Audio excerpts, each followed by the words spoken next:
Voting has become the common way of choosing leaders after getting freedom. While in earlier times, Rajas were probably chosen by the Jana or people. Jana means people. So, around 3000 years ago, some changes have been noticed in the way in which Rajas were chosen. Now, Rajas have been recognized by performing very big sacrifices. The example is Ashwamedha Yajna, right? So, the Ashwamedha or horse sacrifice was one such rituals. Ashwamedha, you understand the word Ashwa. Ashwa means horse, okay? So, Ashwamedha Yajna, in that horse was used, so it was also known as horse sacrifice. A horse was let loose to wander freely and it was guarded by the Raja's men, means Raja's army. So it was the process actually in this. One horse was let loose wherever it can go and it was guarded by Raja's army. If the horse wandered into the kingdom or other Rajas, they stopped it. They had to fight, right?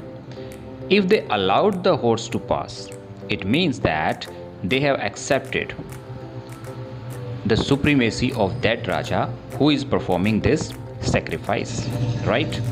So these Rajas were then invited into the sacrifices such as Ashwamedha Yajna. Rituals like Ashwamedha Yajna. These were performed by specially trained priests, and these priests were rewarded with gifts. So the Raja who organized the sacrifices was recognized as being very powerful, and all those who came brought gift for him. So in these special rituals, the Raja was a central figure, and he often had a special seat. His charioteer chanted tales of his glory and bravery. His relatives, especially his wives and sons, they had to perform a variety of minor rituals. And other Rajas, their duty was to join it simply to take part in that, just sit and watch the entire process.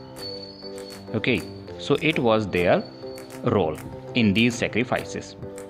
And priests performed many rituals including sprinkling of sacred water on the king and doing yajna. So ordinary people, they used to bring gift for the kings, right? Variety of gifts. Some outcast people such as Shudras, these people were not welcomed in such kind of rituals. They were excluded, right? They were not allowed to take part in such kind of yajnas. So after performing such kind of rituals, the Rajas who performed big sacrifices were now recognized as being Rajas of Janapadas rather than Janas. Okay, so now you understand what is this Janapada. Children, the word Janapada, literally it means land where Jana set its foot, right? Jana means people, and Pada means foot. So place where people are living, right? So that area, that city is called Janapada in that time, right? So archaeologists have excavated a number of settlements in these Janapadas, such as Purana Kila in Delhi, Hastinapur near Meerut, and Ataranji Kheda near Etah, right? So archaeologists found the people lived in huts and kept cattle as well, some other animals, cow and goat, sheep like that.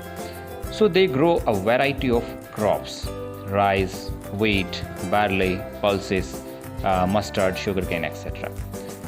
So historians have found many traces of their lifestyle.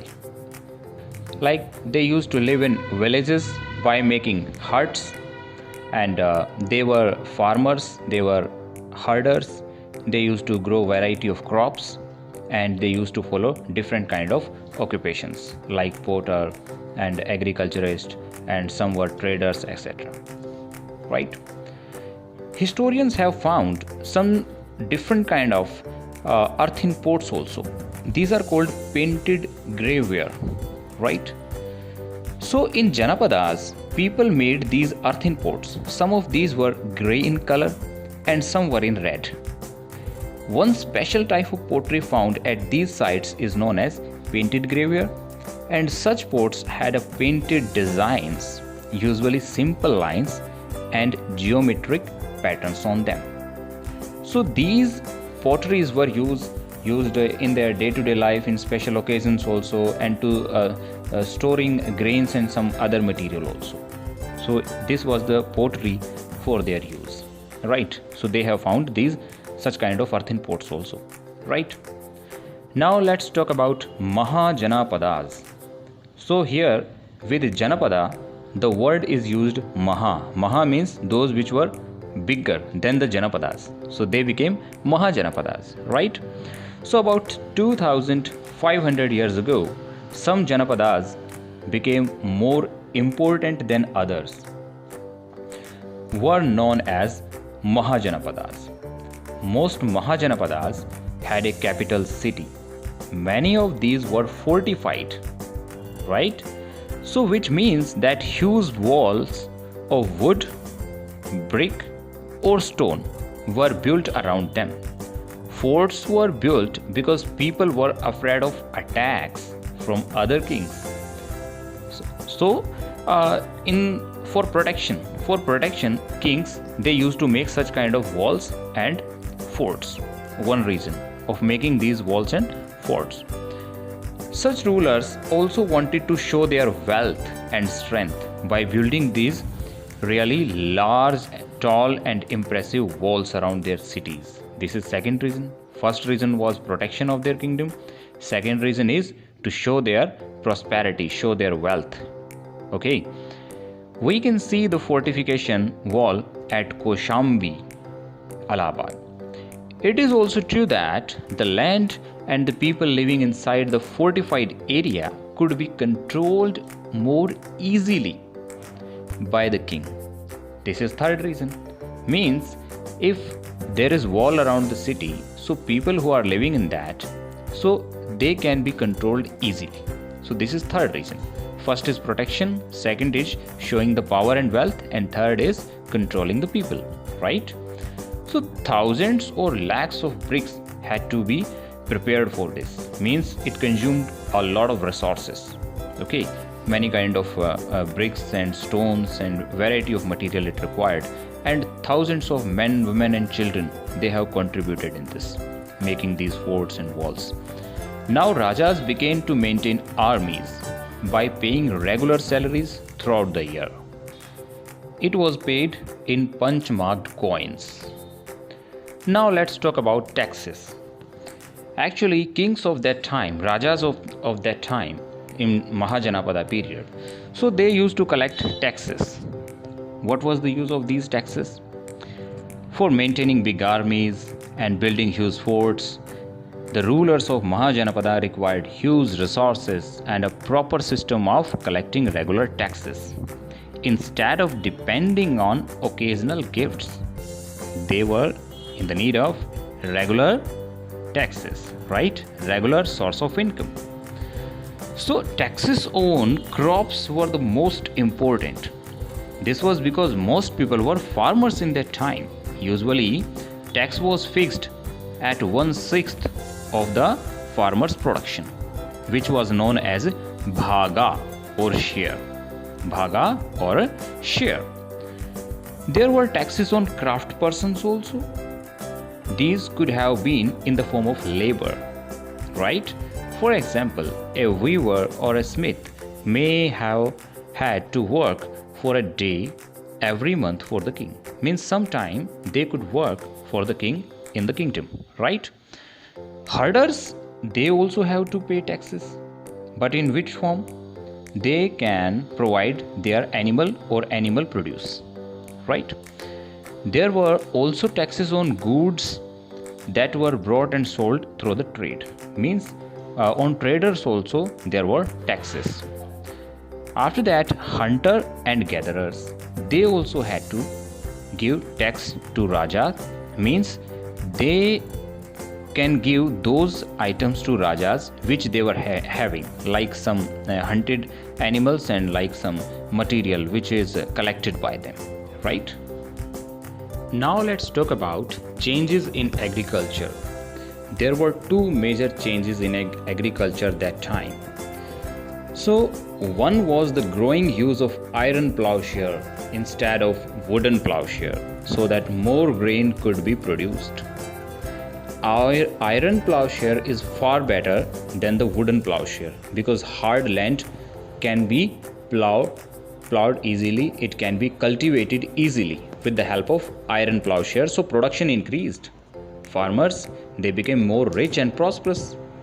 So king could collect more taxes and they also became more resourceful and powerful. So means this system, this change in agriculture using iron plowshare, it brought prosperity in these Janapadas, in these Mahajanapadas, right?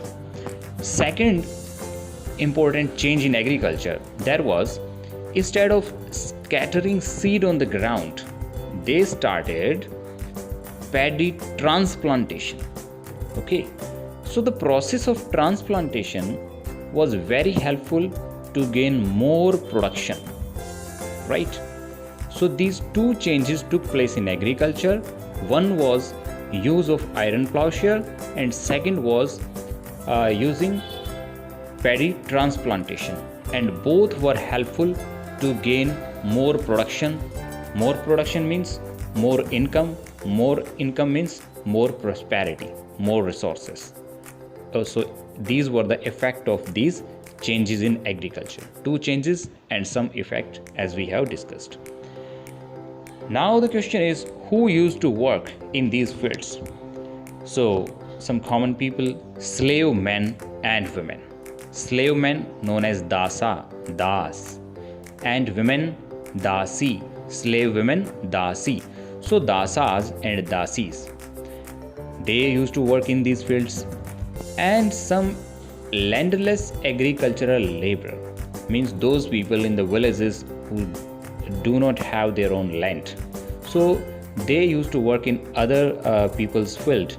So these people were landless agricultural labor. These were known as kammakaras.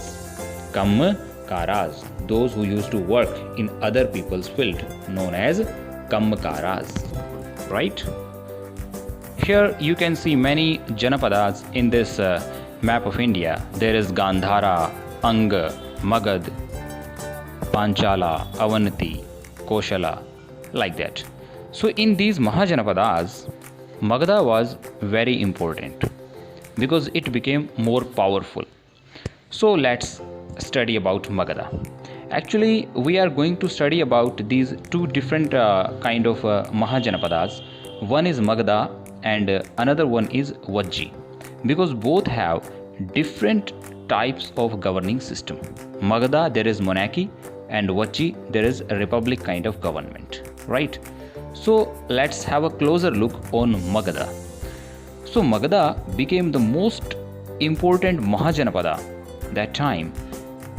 Rivers such as Ganga and Son flowed through Magadha, and these both the rivers were important source of transportation in that area, water transportation, and they were supplying water and providing water, making that land fertile. And in Magadha forest there were very good quality of wood. There were so many elephants, and these elephants could be captured and trained for the army, and they did it. So army of Magadha was very powerful because of these elephants. Forest also provided wood for building houses, carts, chariots. Besides, there were iron ore mines also, and this iron ore could be used in making tools and weapons and many other things, right? And in Magadha there were some powerful rulers also, like Bimbisara. Ajatshatu. They were belonging to Haryaka dynasty. Which dynasty? Haryak dynasty. These were two very powerful rulers, Bimbisara and Ajatshatu, and who used all possible means to conquer other Janapadas. Right? There were some other rulers, like one ruler of Nanda dynasty. Nanda dynasty. This is Mahapadam Nand. He was another important ruler, and he extended his control up to the northwest part of subcontinent. Right? Rajgraha, present day is Rajgir. Rajgraha, present day is Rajgir in Bihar, was the capital of Magadha for several years. Later, it was shifted to Pataliputra, present day is Patna. So these were the capitals of Magadha. Do you know, children, who was Alexander? Alexander was the king of Macedonia in Europe, and he had a dream to conquer the entire world. So when he became king, he started his journey to conquer the world, and he conquered the part of Egypt and West Asia. He came to Indian subcontinent, reaching up to the bank of the river Byas. He fought great battle with Raja Puru, also known as Raja Purushravan. A great battle took place between them. And you know, when his army reached on the bank of the river Byas, so Alexander's soldiers refused to invade in India further because they were scared, as they have heard the stories and they have heard that how Indian rulers, they are so much powerful.